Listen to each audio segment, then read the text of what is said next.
3rd edition 40k may have been a couple years before my time with the game, but weirdly, it features 2 armies that I currently play. Now in the height of 11th edition, we're missing something we really need. That's more Dark Eldar. That's right, I said Dark Eldar, not Drukhari. But wait, that's neither Dark Eldar nor Drukhari. That's right, this is Reaper Bones Astral Reavers. Why am I painting up some Astral Reavers? Well, they have a great Drukhari Dark Eldar aesthetic, which I love. I have a very weird specific Dark Eldar aesthetic, which is Christmas themed for some reason.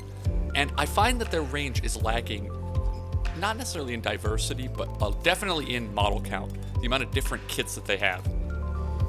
Last year I made accounts as either Lady Malice or Lilith Hesperax in the way of this Christmas Krampus lady. Bow before sexy Christmas Krampus lady. And I've decided I need to paint up some more almost Dark Eldar models to, fill up my force and make it my own.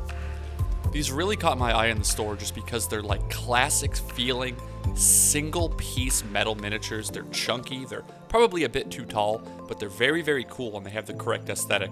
They have that awesome thinness that you get from like old metal models that are like 2 pieces of a mold slapped together. So they're very, very flat, 2-dimensional. They're kind of hilarious and they're honestly pretty rad.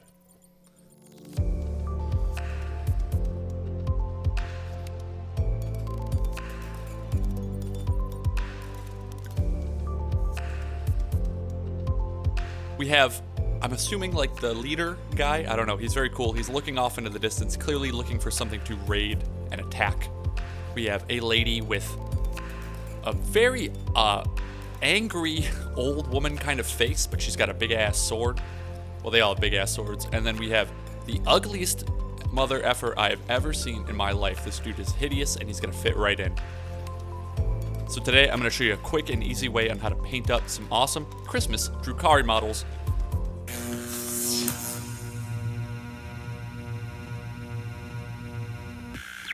Now, metal miniatures can be kind of a pain to clean up sometimes because there's no great way to remove the metal that isn't literally cutting metal with metal. These Reaper metal miniatures too seem a little bit harder than your old Games Workshop white pewter. They might even be the same thing, but I don't know. I did take some sandpaper to them, really just to scuff the bases so that the super glue could adhere and stick them to the bigger bases I'm going to put them on later. This isn't totally necessary, but I figured it's probably better, safe than sorry. Now I decided you have to watch how I super glue these to the base because I did not do any other assembling because these models come pre-assembled in a single piece, so I made you watch me do that. Now we're having Christmas in July because I am going to touch some grass and spray paint some models outside. It's going to be beautiful out. Look at that. I hit the miniatures with an all-over black primer and then a really dark burnt red color from above. And I do this with all my Dark Eldar. I actually have a really good video where I go in depth on this painting a Christmas ship for them, and I'll show you that. I'll link that up top. I also just wanted to show off this little guy, this little pig in boots before I weed my garden and take these guys into paint.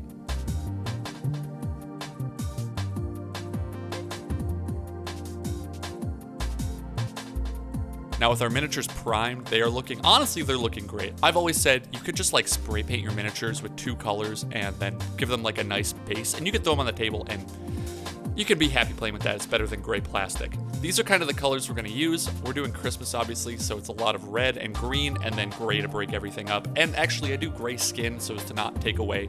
I also think I did not have a lot of colors when I set the color scheme, so this is definitely my most refined version of that color scheme.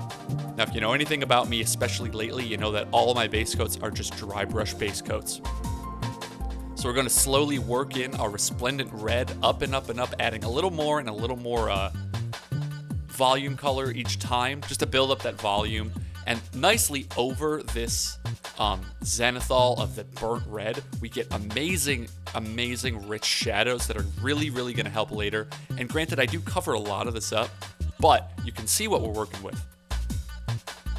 We just have a complicated red with a couple of layers, and then we're going to mix in a little bit of really bright orange to bring that up even higher.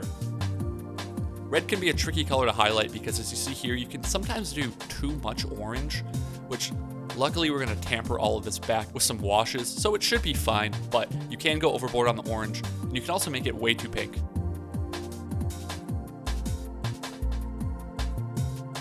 Now, all these models are wearing assless chaps. Now, don't worry, I did already do their skin in just gray, so we're gonna make sure we don't hit their skin, and we're gonna hit all of their legs, which I also painted in gray with a contrast paint to make them leather, because obviously these are a couple of leather daddies. Dad likes leather. I also thinned this down and used it on a couple of details to add some like pre-existing dark shades. And then we went ahead and base coated some green off camera because I thought it might bore you to just do basic camo green. It's a great color from Monument Hobbies that I would recommend. And then we're gonna kind of work up a little bit with this like leafy green and do the same thing, except we're doing this with a brush instead of dry brushing.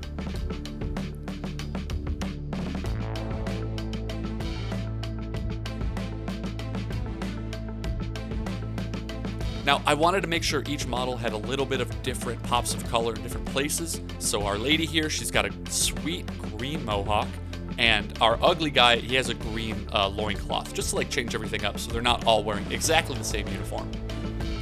Now, we did need some metallics, so I went and blacked out all of the metal bits, and then we're gonna do a couple of dry brushes over all of the metal bits, which is basically the sword. I thought about making the swords like really crazy and interesting, and I actually decided in the end to keep them pretty plain and metallic because I thought it would take away from like the rest of the model. It's already a simple, sleek design, and I thought, you know, some crazy designs on the sword might be a little much. Maybe they're too boring, you tell me. Honestly, let me know if you think that silver is just gonna be way too boring. Maybe they should have been on fire or frozen. Ah, frozen would have been a good idea. I might make them frozen. Shit.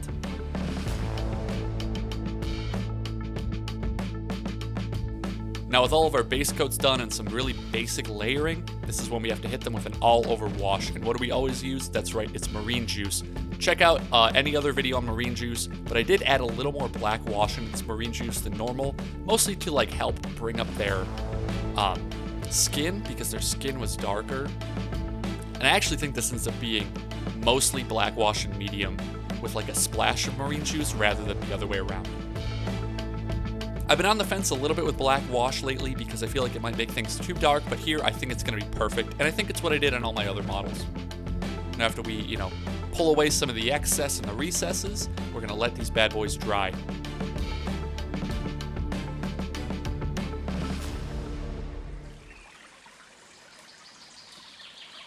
Like and subscribe.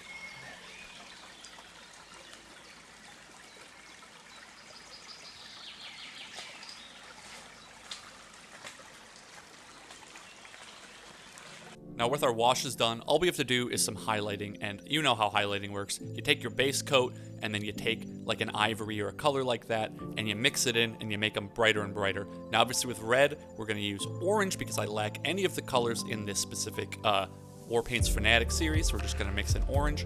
And then with our green, we're actually going to do leafy green all the way up into cyber yellow. Now, this trio of colors I recommend if you're painting orc skin. I have a full recent video on how I do orc skin that I hopefully will remember to link up top. I love how this comes out. It's like my favorite green. And yes, we did a bit of like layering and volume shading before the big wash, but it's important to do it all over again. Just like it's really important to do it all with a really blurry, dirty camera lens that nobody is gonna be able to see what the heck you're doing, Chris. What are you doing, Chris? I think it's about time I upgraded my camera lens. If you really want to know a secret, I record all of these videos on a Google Pixel 8. Isn't that crazy? It probably shows, and it's probably shown its age, but, you know. I'll get a camera someday. Here we go. If you have any suggestions on cameras, drop them in the comments. But as you can see, I'm just layering up with this green. Eventually, I go from like proper volume shading and volume highlights to a solid, hard, 2-color edge highlight. And that's using just straight leafy green and then mixing in some like 50-50, not probably like 60-40 green to cyber yellow for like the ultimate highlight. Cyber yellow is a bit too bright on its own. It's a little ridiculous to do fully. And I say that out loud as I'm actually hitting the tips of her hair, her like frosted tips, with pure cyber yellow. Now lately I've been getting really lazy with my layering, and I know I should probably invest in a wet palette. I'd probably be really good at it and I would really enjoy it, but I've been doing a dry palette forever. Sometimes I literally am mixing colors on the base of the miniature. It's probably silly, but you know, I can be a silly guy. I cannot take this seriously and not work hard at all to actually get better at painting. I'm just doing what I already know. Mixing colors on the base of a miniature and doing, as you can see, we're just layering up red. Red is my favorite color to layer because I'm just good at it. Sometimes that makes you like really enjoy the process when you actually know how to do it and you're good at it. So I love painting Dark Eldar because I know how to highlight all of the colors on the miniature. Other than, well, actually, sort of skin as well. We gotta pull out our guy with a rippling pack of abs just to show you a bit on how I'm gonna highlight the skin. It's no different, except on skin, there's no hard edges. So I kind of think of skin as almost like highlighting cloth, except rounder, right? So you're just doing like the top areas, and I'm often stroking down so that the light is going around the curves of the muscles and pointed down. I might even leave shadows under parts, like overhanging parts. Like if you look at his back, I'm not really hitting the lower bit of his back, just the top shoulders and kind of where the shoulders go into the back. The abs are the most prominent feature, the abs and his really, looks maxing facial features and his 2 biceps. So that's like really what we got to hit with highlights. And then it's really going to bring out those highlights by hitting it with some more shadow. So I'm doing just some sort of like really, not pin washing, but kind of really targeted washes into like deep recesses, into folds, into the lower bottom areas, into like contact areas to make perfect shadow. Not perfect shadow, but good shadow. As you can see, our ugly guy here has a green cloak, like I said, but now he needs a base. Basing, I've said it before, but I've finally given in, and I bought a giant jar of forbidden peanut butter that we're gonna use because it's just easier than making a new batch every time and feeling wasteful. I glued on some extra bits onto his base just to make them a little more interesting, and then really didn't record putting the basing texture on really well, and I left all this footage in just so you can see how much video I recorded that you'll never see. That was sped up 400%. So then we have to clean the rims of the base and wait for it to dry. Now these bases are going to get a cover in snow, but we do have to do a very basic base. So we're just going to hit it with some cheap brown craft paint, do a dry brush, and then a wash.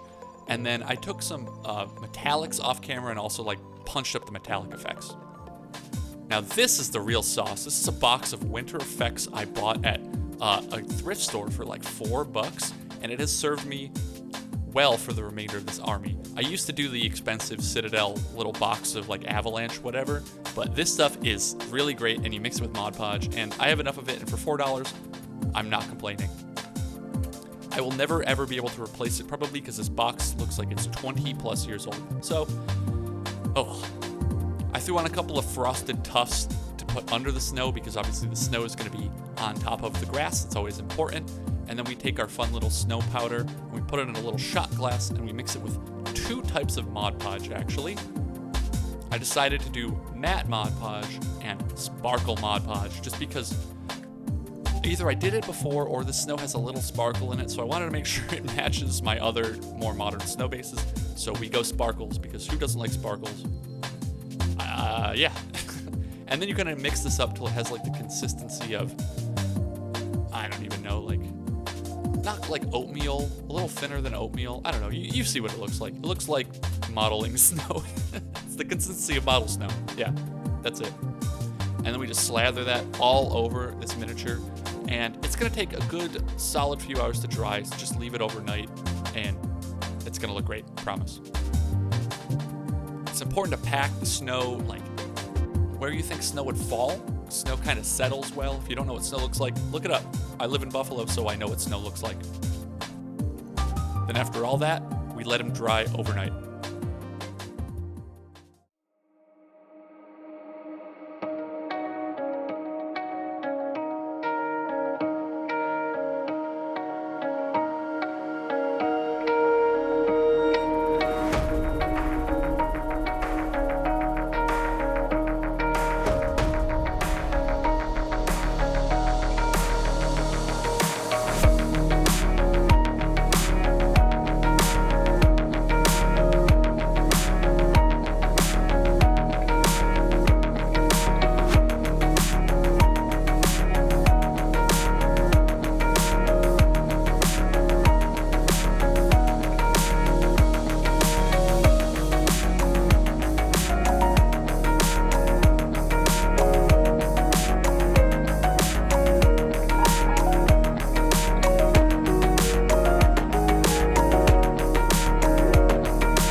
And if you made it to the end, thank you so much for watching. I've been Chris, I like to paint things, and these are my Christmas Dark Eldar. That's right, again, I said Dark Eldar models.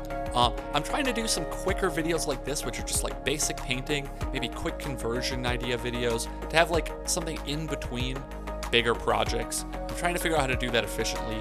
Painting miniatures for videos takes a long time, and it doesn't always pan out when you upload a video and it gets 500 views. It's, you know, annoying, but I'm gonna do it anyway. I don't care. It's a good hobby, it's a fun time, and I hope you are here for the next one, as well as this one. Again, I've been Chris. I like to paint things. Like, comment, subscribe. Let me know what Dark Eldar models I should paint next, because I'll do it for actual Christmas this year. I gotcha. And have a good one. Take it easy.